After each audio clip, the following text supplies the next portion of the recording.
আমার সকলের কাছে একটা প্রশ্ন, এই যে আমরা যারা প্রতিবাদমূলক কথা বলি বা হক কথা বলি, নিজের অধিকারের জন্য কথা বলি, অনেকে কমেন্ট করে কি জানেন, তারা আওয়ামী লীগের চামচা, অনেকে বলে তারা আওয়ামী লীগের দালাল। ঠিক আছে, তো তাদের কাছে আমার প্রশ্ন, আমি আপনাদের এই কথার ভিত্তিতে একটা জিনিস গবেষণা করে দেখছি, আমাদের বাংলাদেশের মানুষের ভাগ্য কখনো পরিবর্তন হবে না। দেশ যতই উন্নত হোক, মানুষের ভাগ্য পরিবর্তন হবো না। কেন জানেন কথাগুলো বলতেছি? আমরা মানে আওয়ামী লীগ হোক, বিএনপি হোক, জামাতে ইসলাম হোক, যেমন লাগে যে এই দেশটা আমাদের ভাগ করা, মানে এই দেশের মধ্যে মানুষ সত্য কথা বলতে পারবে না। আর ওই যে ভাগ্য পরিবর্তন হবে না কেন বললাম জানেন? কারণ আমাদের মধ্যে মহাব্বত নেই, আমাদের মধ্যে ভালোবাসা নেই, আমাদের মধ্যে একতা নেই। আমরা শুধু কি করি জানেন, একটু ভুল হইলে, একটু অন্যায় হইলে ওই বিএনপি করছে, বিএনপি ক্ষমতা থাকলে কই আওয়ামী লীগ করছে, এই যে আওয়ামী লীগ বিএনপি, আওয়ামী লীগ বিএনপি। আরে ভাই, সবাই আমরা বাংলাদেশের।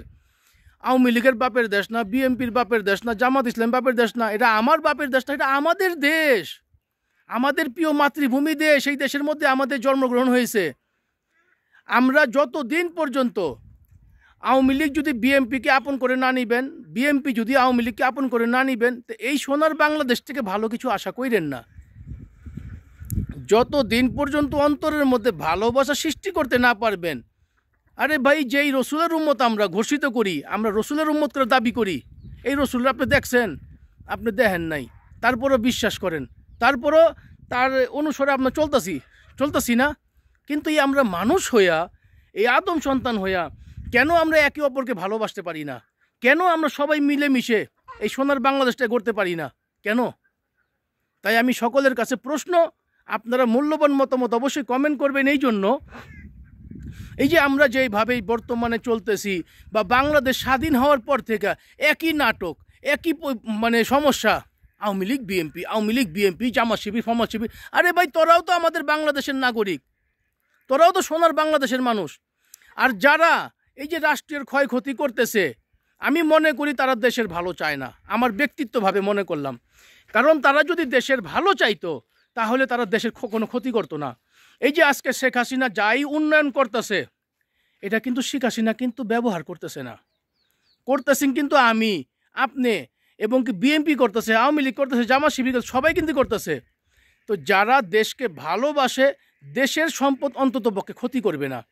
আজকে শেখ হাসিনা যাই কিছু উন্নয়ন করছে, আপনারা কি জানেন এটা কি তার বাবার টাকাতে করছে, না তার বাবা থুয়ে গেছে? না, এগুলা সব আমার, আপনার, আমাদের সকলের টাকা দিয়ে এই উন্নয়নগুলো করা হয়েছে। আপনারা আন্দোলন করেন, অন্যের ক্ষতি করে, রাষ্ট্রের ক্ষতি করে কেন?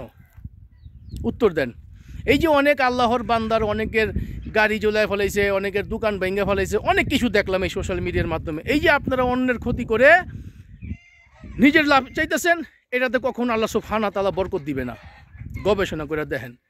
তারপরও আমি সবাইকে ভালোবাসি, যদি আমার কথায় ভুল ত্রুটি হয় ক্ষমা দৃষ্টিতে দেখবেন। সবার কাছে একটাই অনুরোধ, সবাই মিলেমিশে এই সোনার বাংলাদেশটাকে গড়ার চেষ্টা করব ইনশাআল্লাহ। কি বলেন আমার কলেজের ভাইরা? তো আমরা সবাই সবার জন্য অবশ্যই দোয়া করব। আল্লাহ সুবহানাহু ওয়া তাআলা আমাদেরকে হেদায়েত দান করেন, এই দেশের প্রতি ভালোবাসা সৃষ্টি করে দেন।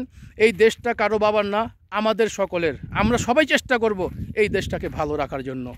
সবাই একত্রে থাকলে অবশ্যই একটা কমেন্ট করে জানাবেন। ধন্যবাদ।